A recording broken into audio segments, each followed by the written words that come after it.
Vayamos, hermanos, a Juan capítulo 1.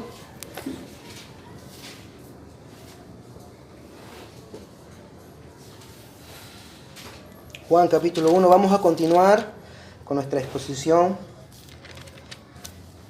del Evangelio de Juan. El texto que hoy tenemos es Juan capítulo 1 del verso 29 al 34. Y vamos a leerlo. Dice así. Juan capítulo 1 del 29 al 34. Al día siguiente vio a Jesús que venía hacia él y dijo: He ahí el Cordero de Dios que quita el pecado del mundo. Este es aquel de quien yo dije: después de mí viene un hombre que es antes de mí, porque era primero que yo. Y yo no le conocía, pero para que él fuera manifestado a Israel, por esto yo vine bautizando en agua. Juan dio también testimonio, diciendo: He visto al Espíritu que descendía del cielo como paloma y se posó sobre él. Y yo no le conocía, pero el que me envió a bautizar en agua me dijo: Aquel sobre quien veas al Espíritu descender y posarse sobre él, este es el que bautiza en el Espíritu Santo. Y yo le he visto y he dado testimonio de que este es el Hijo de Dios. Vamos a orar. Amado Dios, Padre amado, nos detenemos, Señor, para pedir tu auxilio, Padre. Oh Señor, para pedir una doble porción de iluminación de tu Espíritu, de su unción en la función de la predicación y en la función de escuchar tu palabra con atención. Pedimos que abras nuestros ojos espirituales para poder ver la maravilla de tu ley, Señor. Ayúdanos, Señor, a que en esta noche en nuestro corazón atesoremos tu palabra para comprometernos a no pecar contra ella. Ayúdanos en esta noche, Señor, a ver y a escudriñar lo que es el Cordero de Dios, tu Cordero Santo, Padre, tu Hijo Jesús, el Verbo eterno, que hemos estado domingo a domingo aprendiendo de Él y conociéndole más, Señor. Padre, ilumínanos con tu Espíritu Santo, dirígenos con el mismo. Aparta de nosotros, Señor, el error. Aparta de nosotros la vanidad, la vaciedad. Aparta de nosotros la emoción vana y sin sentido, Padre. Y que nuestro corazón se pueda llenar de la realidad, de la gloria del Evangelio de tu Hijo Jesús, el Cordero inmolado. Y que esa realidad, esa sublime verdad, nos pueda mover en una vida constante de adoración cada día, Señor. Bendice a tu iglesia en este tiempo, bendice al predicador y llévanos de la mano. En el nombre de tu Hijo amado Jesús. Amén y amén. Conocemos la historia, ¿cierto?, de Abraham e Isaac. Hay la historia de la promesa de su nacimiento, pero también tenemos la historia que el Señor le da una prueba a Abraham, la prueba de la fe de Abraham, en donde el Señor le pide a Abraham que entregue a su hijo Isaac y que lo ponga como sacrificio para él. El Señor probablemente estaba tratando de comprobar el corazón y de ver en Abraham cómo se encontraba su fe, su confianza en este sentido, en el presente, si con su hijo al que tanto amaba y esperaba, o en Dios. Al punto es que nosotros conocemos que Abraham se dispone y se levantó, dice, a primera hora de la mañana y fue hacia el monte Moriah, y entonces llevó a su hijo, la leña, el fuego, y estuvo allí dispuesto a sacrificar a su hijo Isaac. Nosotros conocemos la historia, bien conocida es entre los cristianos. Y Abraham llega al altar, llega al monte Moriah, prepara un altar. Pero antes de eso, en el camino, su hijo le hizo una pregunta tan desgarradora y le dijo: Padre, he aquí la leña, he aquí las cuerdas y el fuego, pero ¿y dónde está el sacrificio? ¿Dónde está el cordero? Abraham le dijo: Dios se proveerá de cordero, hijo mío. Llegaron al monte y preparó entonces el altar. Y en un momento en el cual el narrador, que entendemos que es Moisés, se presta a mostrar la situación en la que ya tiene que poner a Abraham a su hijo en el altar, no se nos dice la reacción de Isaac, pero que probablemente se intuye que él se dio cuenta de que él era el sacrificio y de que Dios le había pedido. Probablemente lo vio llorando a Abraham, ¿verdad? Mientras estaba obedeciendo a su Dios, llorando porque estaba a punto de sacrificar a su único hijo amado. ¿Y la historia cómo acaba? Acaba hermosamente. ¿Cuántas veces nos hemos escuchado ese final precioso y hermoso? Dicen, ¿no? Que a punto de poner el cuchillo, de sacrificar a su hijo, Abraham escucha una voz y le dice: Abraham, Abraham, no sacrifiques al muchacho, porque ahora sé que me temes, que temes a Dios y que tu corazón es recto. Date la vuelta. Y Abraham se dio la vuelta y vio un cordero trabado en un zarzal. Y en ese monte se dijo: Jehová Jireh, Yahweh Jireh, el Señor se proveerá. Bien, hermanos, hoy vamos a ver el verdadero Cordero de Dios. Hermanos, allí en ese momento, esa historia no terminó. Ese no fue el final. Ese fue la presentación de una obra de teatro y fue el primer acto. Y el telón se cerró. Y como unos 2000 años después, se volvió a abrir. Y he aquí Cristo, el Hijo único de Dios, el Cordero Santo, Yahweh Jireh, que Dios proveyó, estaba a punto de ser sacrificado por su propio Padre en la cruz. Y no había nadie superior a Dios quien le dijera: para, no hace falta que lo hagas. Pues era el dueño del universo, el creador de los cielos y la tierra, el que estaba a punto de hacer una obra que se le llama el misterio de la piedad. Misteriosa. El Dios, el Padre, sacrificando a su Hijo unigénito, el Verbo. Hoy vamos a examinar el concepto de Cristo como Cordero. He aquí, se titula el sermón de esta noche: el Cordero de Dios. Vamos a leer el verso 29 y 30. Dice, del capítulo 1: Al día siguiente vio a Jesús que venía hacia él y dijo: He ahí el Cordero de Dios que quita el pecado del mundo. Este es aquel de quien yo dije: después de mí viene un hombre que es antes de mí, porque era primero que yo. Primeramente, el tema del Cordero.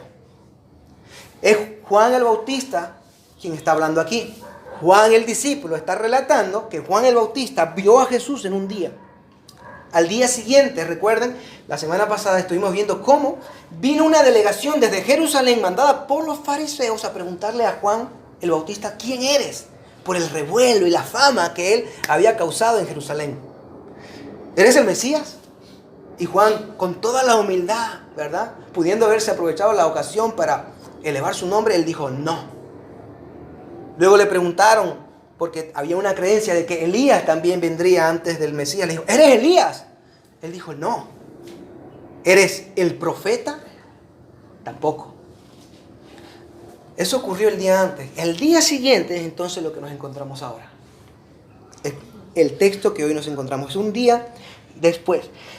En este día dice que él vio a Jesús que venía hacia él, y Juan le dice, o dice, no a él, quizás pronuncia, proclama alrededor de la situación del momento: he ahí. E imagínatelo apuntándole, o imagínatelo mirándolo a Juan. Imagínate, porque nosotros cuando hablamos movemos las manos, observamos, hacemos gestos. Juan el Bautista dijo: he ahí el Cordero de Dios, cuando lo vio a Jesús, que quita el pecado del mundo. Los sacrificios de corderos era para Israel un ritual o una ceremonia bien conocida por el pueblo. Dicho ritual fue estipulado y ordenado directamente por Dios en la ley de Moisés. Nosotros leemos, y vamos para allá, a Levítico capítulo 17. Nosotros leemos aquí cómo dice el pasaje que es, porque es la sangre, por razón de la vida, la que hace expiación, pero vamos a leerlo completamente. Levítico 17, 11. La sangre, evidentemente, de un cordero que se sacrifica. Dice el pasaje, porque la vida de la carne está en la sangre, y yo os la he dado sobre el altar para hacer expiación por vuestras almas, porque es la sangre por razón de la vida la que hace expiación. De ahí que había una estipulación de que se sacrificaran corderos y toros, machos cabríos. La vida se encontraba en la sangre, dice la ley de Moisés. Eso lo vemos en el capítulo 16, vengan al 16, 2 páginas anterior, y en el versículo 3 y 5 vamos a leerlo. Miren lo que dice. Aarón podrá entrar en el lugar santo con esto, con un novillo para ofrenda por el pecado y un carnero para holocausto. Y tomará, el 5, de la congregación de los hijos de Israel 2 machos cabríos para ofrenda por el pecado y un carnero para holocausto. Siempre era necesario ese derramamiento en la expiación, ese sacrificio de la sangre. Cuando se hacía un sacrificio, la ley decía que el sacerdote tenía que rociar todo el templo con la sangre sacrificada dentro del altar.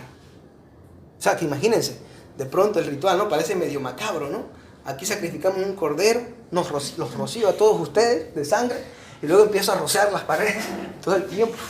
Paredes de oro, empiezo a rociarlas. Ese era el ritual. Necesitábamos, era el simbolismo de la sangre, que sin la sangre no había expiación de pecados. Se hacían sacrificios como ofrenda por el pecado, dice, ¿no? Y como expiación. Y todo esto con un solo propósito. Un solo propósito. Todas las ofrendas de expiación, holocaustos, sacrificios, eran simplemente con el propósito de apuntar a Cristo. Eran tipos de Cristo, quien es el antitipo. Es decir, el cumplimiento de todos esos rituales que solamente apuntaban hacia Él en el antiguo pacto. Prefiguraban lo que habría de acontecer en el futuro. Que Dios proveería un cordero definitivo, el cual sería clavado en la cruz, sacrificado por Él, y que por su sangre rociada sobre nuestro corazón, sobre nuestro espíritu, tendríamos vida y expiación de nuestros pecados y vida eterna en Él. Era un tipo de Cristo. Nosotros debemos familiarizarnos y conocer por qué se hacían esos sacrificios. Ahora lo está sabiendo. Jesús fue ese cordero perfecto y sin mancha entregado por el Padre al pueblo para la remisión, el perdón, liberación de los pecados. Y como hemos leído en Isaías, en la lectura bíblica, en el versículo 7 se dice que Él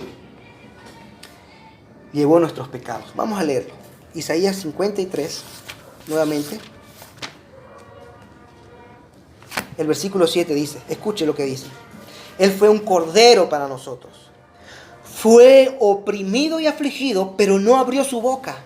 Como cordero que es llevado al matadero, y como oveja que ante sus trasquiladores permanece muda, no abrió su boca.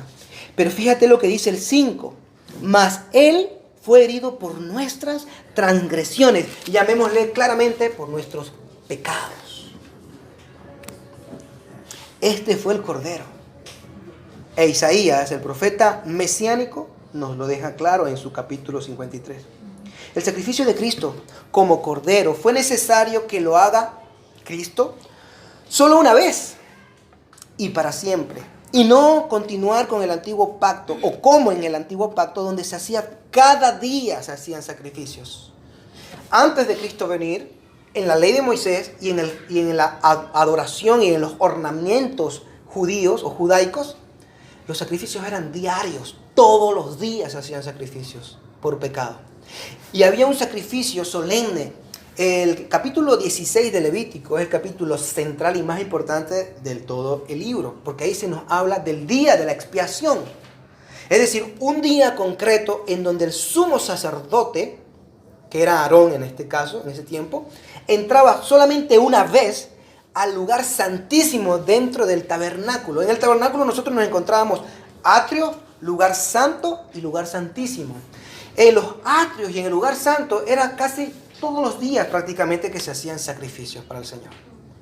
Pero en el lugar santísimo, que estaba cubierto por un velo, solamente se podía entrar una vez al año para hacer expiación por los pecados de todo el pueblo. Y no podía ser cualquier sacerdote, tenía que ser el sumo sacerdote. Cristo entró, hermanos, a ese velo. Yo quiero que lo entiendas. Cristo entró al lugar santísimo. Primero, Él como sumo sacerdote en el orden de Melquisedec, que significa un sacerdocio eterno, sin principio y sin fin, sin genealogía, eterno, el cual ahora ya no va a morir jamás, por eso intercede por siempre por nosotros, y al mismo tiempo, siendo Él el Cordero, Él es el sacerdote y la ofrenda al mismo tiempo, entró al velo, al lugar santísimo, y se ofreció a sí mismo una vez y para siempre. No hay necesidad de que Él vuelva a hacer eso otra vez. Él lo hizo una vez. Nos habla, esto también está registrado, porque yo quiero que lo leamos, en Hebreos capítulo 7, versículo 27. De que Él entró y lo hizo una vez para siempre. Y la palabra de Dios lo corrobora, nos afirma que así sucedió y así es su entendimiento. Dice el versículo 27 del capítulo 7.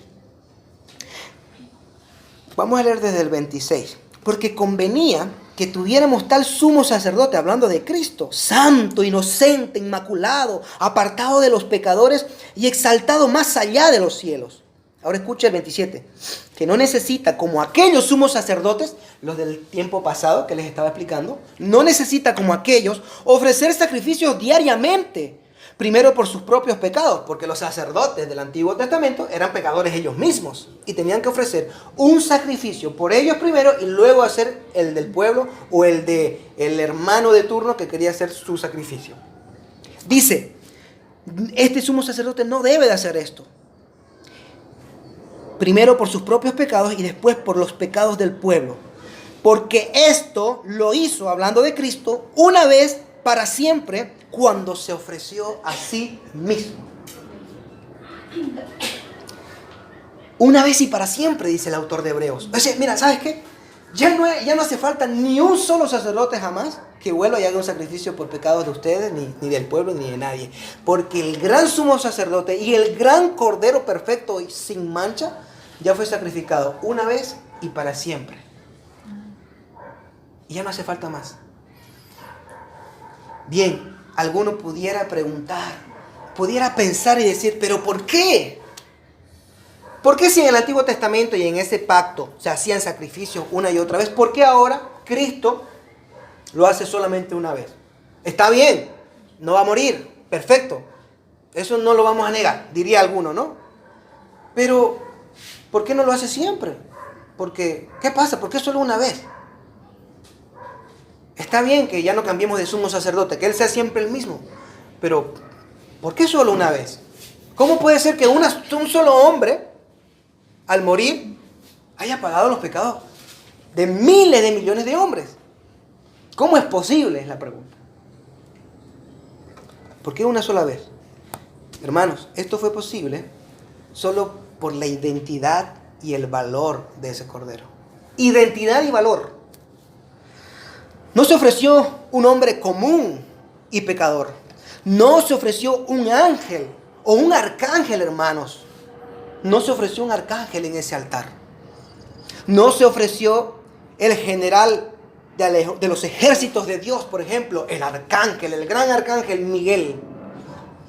No, hermanos, sino que se ofreció uno que es conocido y lo hemos visto aquí domingo tras domingo como el Verbo de Dios. Juan capítulo 1, versículo 1 dice, en el principio era el Verbo y el Verbo era con Dios y el Verbo era Dios. Ese Verbo se sacrificó. Y ese Verbo no es cualquier hombre, no fue cualquier hombre, no es cualquier ser, no es un ángel, no es un arcángel, no es un general de un ejército, es Dios. Por tanto, como es Dios, tiene un valor infinito, tiene belleza infinita, poder infinito para pagar una deuda infinita como lo son cada uno de nuestros pecados, hermanos. Cada pecado que tú has cometido a lo largo de toda la historia de tu existencia personal son pecados eternos. No voy a llamarlo eterno, perdón, pecados infinitos. ¿Sabes por qué? Porque a quien has deshonrado es un ser infinito. ¿Por qué cuando tú asesinas o cuando alguien asesina a 3, 4 personas en Estados Unidos se le da 2 cadenas perpetuas? Porque entienden que el valor de esas 3 vidas corresponde a toda tu vida en la cárcel.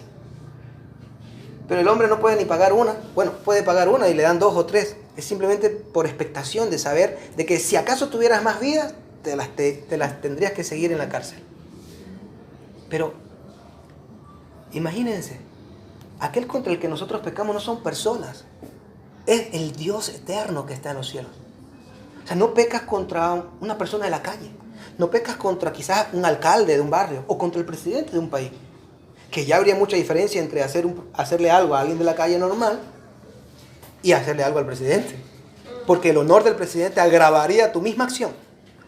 Por tanto, la dignidad del agredido establece la penalidad de tu transgresión.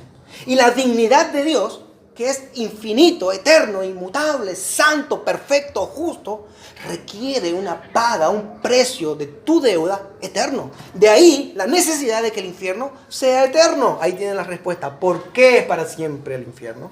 Porque la ofensa ha sido eterna, ha sido perpetua para siempre, porque has ofendido tantas veces que ni te acuerdas, y te lo puedo demostrar cuántas veces has mentido en tu vida. No te acuerdas de las veces que has mentido. Has ofendido tantas veces a Dios que ni nos acordamos. Hemos ofendido, me incluyo. ¿Cuántos infiernos mereceríamos? Pero nosotros que hemos sido escogidos, nosotros que hemos recibido la redención, la liberación y el perdón de nuestros pecados en virtud de la fe por la muerte de Cristo en la cruz y por nuestro arrepentimiento de nuestros pecados, somos perdonados de todos nuestros pecados. Obtenemos vida eterna en Cristo Jesús. ¿Pero por qué? La respuesta es porque Él era Dios, porque Él era infinito, Él es infinito, eterno. Un solo segundo hubiera bastado nada más, y no 3 noches o 3 días. Un solo segundo de su muerte hubiera bastado para pagar los pecados. Pero Él quiso hacerlo así, en su soberana voluntad y en su plan. Porque Él vale más que todo el mundo y toda belleza, que cualquier constelación, cualquier hermosura. Él vale más. Por eso, por un solo ser, el Verbo, el Cordero de Dios, es que muchos, millones, como la arena del mar, dice, son redimidos y son salvos. Amén. Vamos a nuestro texto. Continuemos en Juan capítulo 1.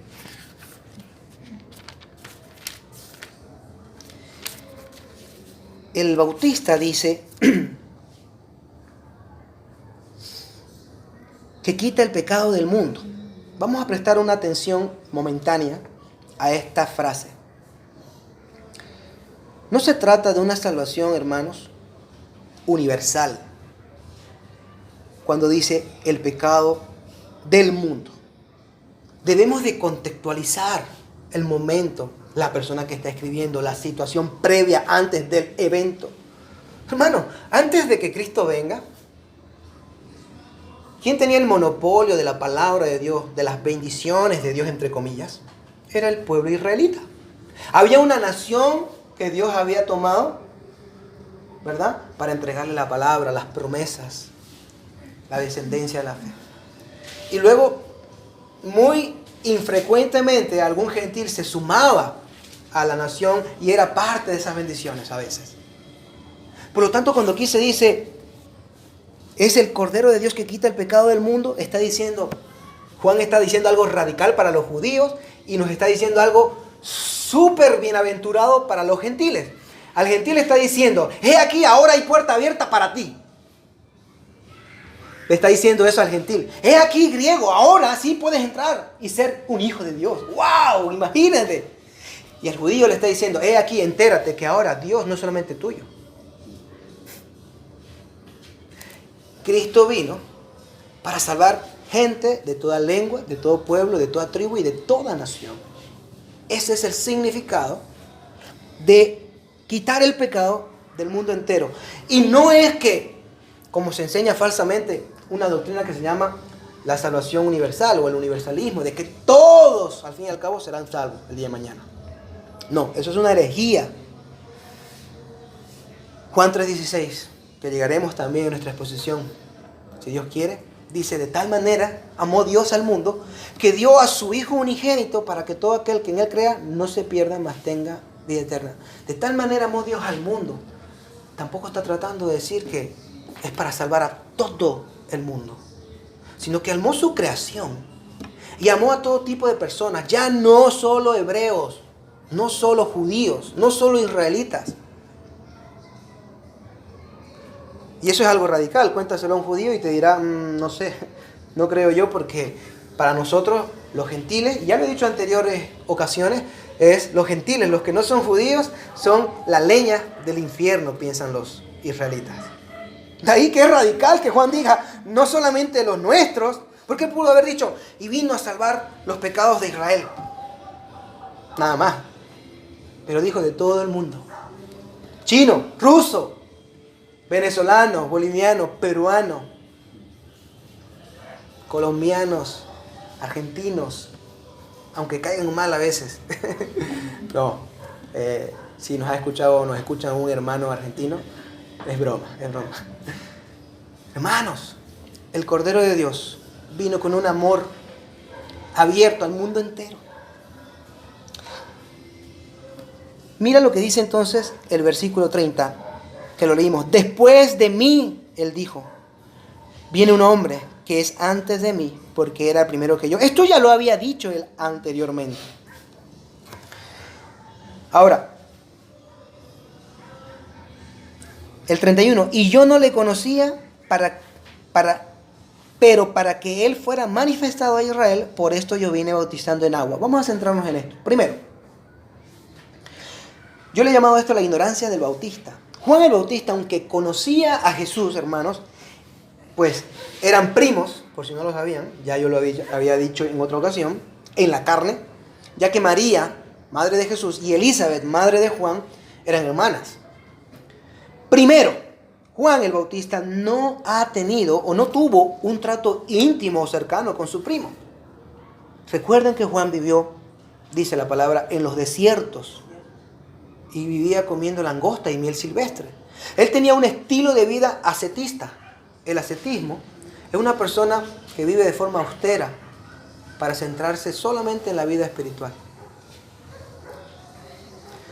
Muy propio de los antiguos profetas. Por eso se dice que Juan, aunque estuvo ahí en el intermedio y en el inicio o prólogo del nuevo pacto, vamos a llamarlo, él corresponde como último profeta del Antiguo Testamento. Juan el Bautista fue el último profeta.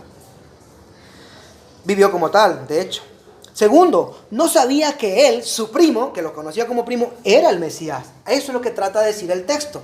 Cuando él dice, y yo no le conocía, en el versículo 31. Claro, él no sabía que Cristo, que su primo, era el Mesías. Él lo supo por revelación divina en el día de su bautismo. Dicho bautismo ya se había producido antes de esta ocasión. Ya se había producido. Nosotros eso lo podemos ver. Lo veremos creo que más adelante. Pero él lo vio en su bautismo. Nuestro texto dice en este verso 30 también, algo que ya había dicho antes, voy a retroceder al 30 para cerrarlo, que él había dicho en el versículo 15 del capítulo 1. Viene un hombre que es antes de mí. Lo único que Juan está reiterando la eternidad y la superioridad del Mesías. Lo está reiterando, él es antes de mí. Ya habíamos visto eso por parte del Bautista. Comparada consigo mismo, mira ahora esta comparación. Es evidente aquí que nosotros podemos observar otra vez la humildad de Juan al reconocer que él era antes y más poderoso y más digno. Juan solo era la voz que clama en el desierto. Jesús era el verbo de Dios. Juan era temporal y el verbo es eterno. Uno es terrenal y el otro es celestial. Hay mucha diferencia entre Juan Bautista y su primo, Jesucristo, el Mesías. Y él lo reconoció. Juan realizó, hermanos, todo su ministerio, todo su trabajo, toda su obra, toda su predicación para dejar un buen camino, un corazón preparado al Señor, un corazón del pueblo. ¿Y saben qué? Así deberíamos de hacer todos los pastores y predicadores del Evangelio en estos nuestros días. Cada creyente o discípulo son ovejas del Señor Jesucristo, no nuestras. Es la iglesia de Cristo y no la iglesia del pastor. Nosotros, los líderes, pastores, maestros, predicadores, solo somos siervos de Él y no nos servimos a nosotros mismos, hermano. Y usted se debe de someter a su pastor solamente si su pastor se somete a la obediencia de la palabra de Dios. En dicho caso contrario, no debe de someterse a nada que su pastor ni le enseñe, ni le ordene, ni le diga, ni le sugiera, ni le aconseje, ni nada. Si él está yendo en contra de la palabra de Dios. Muchos pastores se enseñorean hoy de sus ovejas. Creen que son de su propiedad. Se ofenden, se duelen si una se va a otro lugar o si una va a visitar a otra persona, a otro pastor o a otra iglesia. Andan con miedo de perder sus ovejas. Hermanos, las ovejas son de Cristo. Las ovejas son del Señor. Y el Señor sabe dónde pone a sus ovejas. El Señor las coloca. Bien, avancemos. Versículo 32. Bueno, en el versículo 31 cuando dice que él no le conocía, pero para que él fuera manifestado a Israel es que él vino bautizando. La idea es la siguiente. Como él no nos está diciendo algo que tiene en la mente, pero yo se los voy a revelar.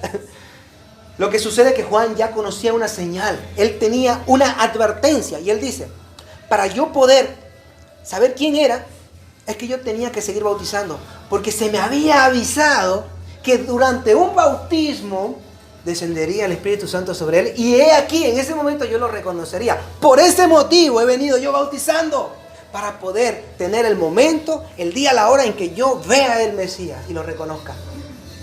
Por eso dice, para esto he venido yo bautizando en agua. Verso 32, Juan dio también testimonio diciendo, he visto al Espíritu que descendía del cielo como paloma y se posó sobre él. Señal profética de identidad del Mesías. Juan habla y dice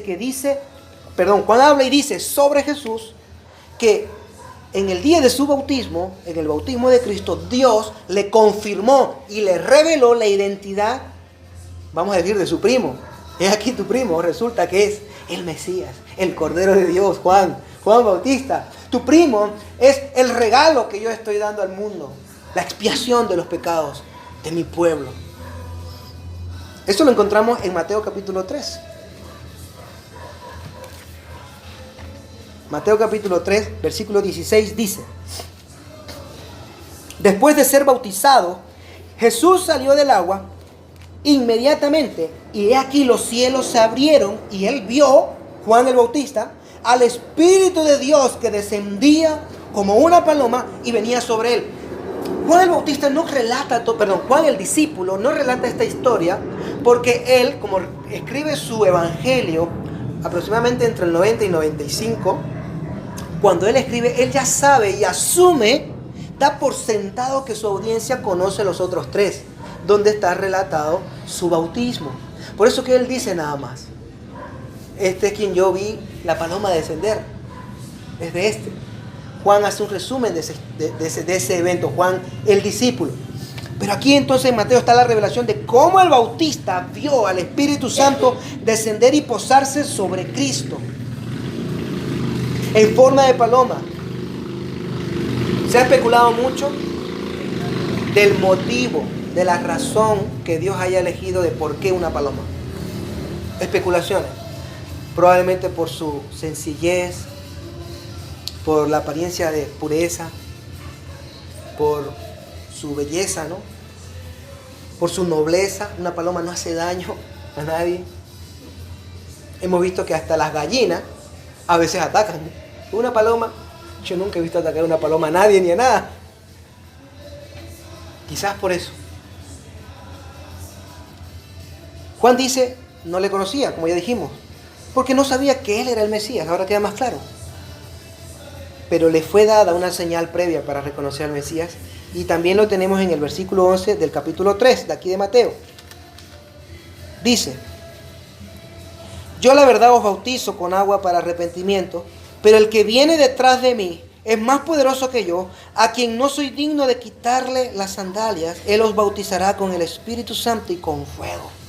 Juan el Bautista sabía que la obra y el trabajo, la autoridad del Mesías, él era el que iba a bautizar a las personas, no en agua, sino en el Espíritu Santo. Él era el que mandaría al otro Consolador para que esté con nosotros para siempre y no nos deje jamás. Quien nos influenciaría y nos enseñaría y tomaría todas las cosas de Cristo y nos las enseñaría a nosotros, sus discípulos. Juan entendía ya, sabía todas las señales previas antes de reconocer quién era el Mesías, lo que el Mesías iba a hacer y cómo lo iba a reconocer. Y aquí hay una parte asombrosa, hermanos. Yo quiero que usted me preste atención. Un asombro maravilloso, lo llamo yo. Una revelación especial. Es la declaración de Juan en nuestro verso del Evangelio sobre Jesús hacia el final. Aquí en el versículo 34. Y yo le he visto y he dado testimonio de que este es el Hijo de Dios. ¡Wow! Esto es fuerte, hermanos. ¿Tú sabes qué? Muy pocos, por no decir contados probablemente, hubiesen imaginado que el Salvador, el Mesías, el Cristo, que Dios enviaría, sería su Hijo. Todo menos eso. Sí, un profeta, sí, Elías, sí, no sé, el Mesías, cualquier cosa, pero imaginarse que era el Hijo de Dios, eso es una revelación nueva, es algo, una expectación nueva que están recibiendo en este momento los lectores del Evangelio de Juan. Es el Hijo de Dios. El Hijo de Dios. No solo es el Cordero de Dios. No es solamente se llama el Cordero, sino se dijo de él, es el Hijo de Dios. Y eso no estaba claro. Eso fue algo asombroso. Ese fue un testimonio revelador y contundente de parte del Bautista. ¿Cómo puede Juan decir eso tan tajantemente? ¿Cómo se le ocurre a Juan? Está bien que Juan nos diga, Juan, oye, yo te acepto que tú me digas del que viene, que es el Cordero de Dios que quita el pecado del mundo. Aunque nosotros estamos esperando un caudillo, un general político que nos libere. Pero bueno, te permitimos que tú tengas esas ideas espirituales de pecado.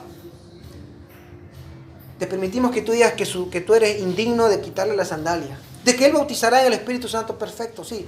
Mucho honor tendrá el Mesías. Pero no digas que es el Hijo de Dios. ¿Qué estás hablando, Juan? ¿Tú qué sabes para decir eso? ¿Cómo te atreves a decir que el Mesías, que si bien será enviado por Dios, será el Hijo de Dios?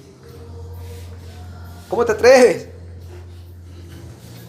Porque Él fue testigo, hermano. Juan el Bautista fue testigo ocular y de oídos y de ojos y de presencia personal. Él escuchó a Dios mismo hablando y dando fiel testimonio de quién era realmente Jesús. Que ya dijo, el Cordero de Dios que quita el pecado del mundo. Pero también dijo más cosas. Aquí en Mateo 3, de nuevo, vamos a leer otra vez el 16, pero lo vamos a leer conjunto con el 17. Y verás lo que Juan experimentó en el día del bautismo de Jesús. Y de ahí que él quedó tan, como se dice, aclarado, convencido de que Cristo, su primo, era el Mesías y el Hijo de Dios. Imagínate, que tu primo sea el Hijo de Dios. Qué noticia de Juan, qué sorpresa para Juan. Mira lo que dice, después de ser bautizado, Jesús salió del agua inmediatamente. Y aquí, los cielos se abrieron y él vio al Espíritu de Dios que descendía como una paloma y venía sobre él. Ahora escucha el 17. Y he aquí se oyó una voz de los cielos que decía, Este es mi Hijo amado, en quien me he complacido. ¡Bum! Juan el Bautista entiende que Cristo es el Hijo de Dios. Juan el Bautista sabe que así como Abraham se le evitó, primero se le invitó a sacrificar a su hijo, luego se evitó y Dios le dijo que proveería un cordero. Juan el Bautista sabe que Dios hizo exactamente lo que le había pedido a Abraham, proveer un cordero, y exactamente como se lo pidió a Abraham, su hijo, su amado hijo. Qué revelación tan maravillosa en ese momento. No debemos de acostumbrarnos a esas cosas. Debemos de asombrarnos. El Salvador del mundo, el Cordero de Dios definitivo, el Mesías que Dios enviaría a esta tierra, el gran profeta prometido, no es solo todas esas cosas, que lo es, sino aún más importante, el título más glorioso, Él es el Hijo de Dios. El Verbo eterno de Juan 1:1. La luz del mundo. La verdad. El camino. La puerta. El pastor. Es el Hijo de Dios. ¿Quién murió por ti en la cruz? No solo un profeta o el profeta. No solo el gran Cordero. No solo un hombre perfecto también, sin pecado. No solo un ser celestial, porque hay más, sino el Hijo de Dios. El apóstol Pablo nos registra y nos dice eso en Filipenses capítulo 2, versos 5 al 8, y nos habla y nos dice que Cristo se despojó de su gloria, no escatimó, dice, la gloria que Él tenía ahí. Recuerden en su oración sacerdotal en Juan 17, Padre, aquella gloria que yo tenía contigo. Oh, Padre, voy a ti de nuevo. Glorifícame otra vez con la misma gloria que tenía contigo. Porque yo antes de venir aquí, yo estaba en tu trono, Padre. Compartíamos la gloria. Éramos uno. Y yo me despojé de todo privilegio. Me despojé de toda grandeza en ese momento celestial. Y añadía a mi naturaleza divina un componente humano. Y me convertí en 100% hombre y 100% Dios, sin pecado, sin mancha, para rescatar a nuestro pueblo, Padre, al cual tú me diste, escogiste desde antes de la fundación del mundo para que yo los redimiera de sus pecados. Para tu gloria, Padre, para mi gloria, Padre. ¿Recuerdan lo que dijo Isaías en 53 hacia el final? Le dará un lugar entre los más grandes. Y Pablo dice que en el nombre de Jesucristo se doblará toda rodilla de lo que está en el cielo, en la tierra y debajo de la tierra. Y que no hay nombre más grande que el nombre de Jesucristo. Ni nombre con mayor honor. El Hijo de Dios. Hermanos, para terminar, ¿qué testimonio? Así como el Bautista habla del Mesías, de aquí el Cordero, es el Hijo de Dios. No soy digno de desatar la cuerda de sus sandalias. Que era un trabajo de esclavos. Él no era digno. ¿Qué testimonio estamos dando nosotros de Cristo? ¿Cuál es el testimonio que tú estás dando en tu casa, en tu trabajo, en tus estudios, con tu familia, respecto de quién es al que llamas Señor? ¿Cuál es tu testimonio sobre Jesús? ¿Quién es Cristo para ti? ¿Quién era? ¿Quién va a ser a partir de ahora Cristo para ti? Recuerda, el Cordero de Dios, el Hijo de Dios, el Mesías, el Verbo eterno, hecho carne. ¿O se te ha revelado su identidad a tu corazón? Tu corazón sabe, percibe la calidez, la realidad, la dulzura de que el Mesías es el Hijo de Dios. ¿Quiénes dicen los hombres que soy yo?, le pregunta Cristo a sus discípulos. Algunos dicen que eres un profeta, Elías, y alguno de estos. ¿Y ustedes quiénes dicen que soy? Tú eres el Mesías, el Hijo del Dios viviente. Tú eres el Hijo de Dios. Bienaventurado eres, Pedro, Simón, porque esa verdad, esa declaración no te lo reveló ni carne ni sangre, nadie te lo enseñó, ninguna persona vino y te lo dijo, sino mi Padre que está en los cielos. Solo mi Padre te puede revelar a tu corazón y a tu mente que yo soy su Hijo. ¿Te lo ha revelado Dios? Tienes a Cristo como el Hijo de Dios que se entregó en la cruz por ti, para que tú ahora lo honres, le sirvas, lo glorifiques con cada parte de tu vida, no con una parte, con toda tu vida. Es tu Señor, tu Salvador, tu Mesías, es tu hermano redentor. Te dejo que medites en eso. Reflexiona, piensa quién es Cristo en tu corazón. Y si no es tu Señor, si no es tu Salvador, ve aquí, Él dice, el que a mí viene, no le echo fuera. Él dice, el que cree en mí, aunque esté muerto, vivirá. Aquí Él dice, yo soy el camino, la verdad y la vida. Comed mi carne, bebed mi sangre. El que viene a mí, desde su interior correrán ríos de agua viva. Ven a Él. Entrégate a Cristo con todo tu corazón. Vamos a orar. Señor, Padre bendito de la gloria, te damos las gracias, oh maravilloso Señor, por tu precioso Cordero. Oh, gracias, Padre, por aquel Hijo santo, perfecto, sin mancha, eterno Hijo que ha estado contigo en toda la eternidad, Señor, en comunión, y que lo entregaste por tu pueblo para la expiación de nuestros pecados, oh Padre. Gracias, mi Dios. Gracias porque has hecho algo que ninguno de nosotros merecíamos.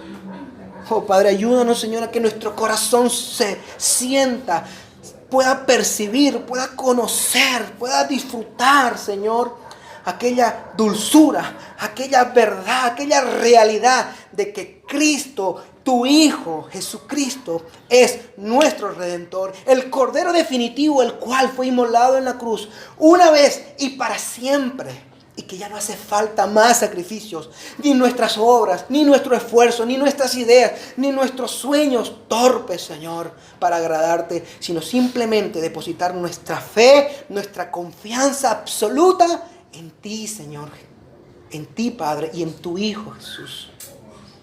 Oh Padre, revela a los corazones quién es Cristo, quién es el Mesías. Revélanos, Señor, abre nuestra mente y nuestro corazón, como abriste el corazón a aquella mujer, Lidia, Señor, para que entendiera el mensaje de Pablo. Oh Dios, ahora revela los corazones de los que han oído en esta noche tu mensaje. Que tu palabra dé fruto y que de aquí salga, Señor, hombres y mujeres transformados por ellas, dispuestos a vivir una vida en entrega radical al Cordero tuyo, mi Dios, a tu Hijo, a el hermano mayor que nos ha redimido de la esclavitud y de la muerte del pecado. Padre, gracias. Gracias, Señor. También nos regocijamos por tu salvación. Nos gozamos, pues tú eres eternamente amoroso, bueno y justo, Señor. Gracias, Padre bendito de la gloria. Nos encomendamos en ti, Señor. En el nombre maravilloso, oh glorioso, Señor, de tu Hijo Jesús. Amén y amén.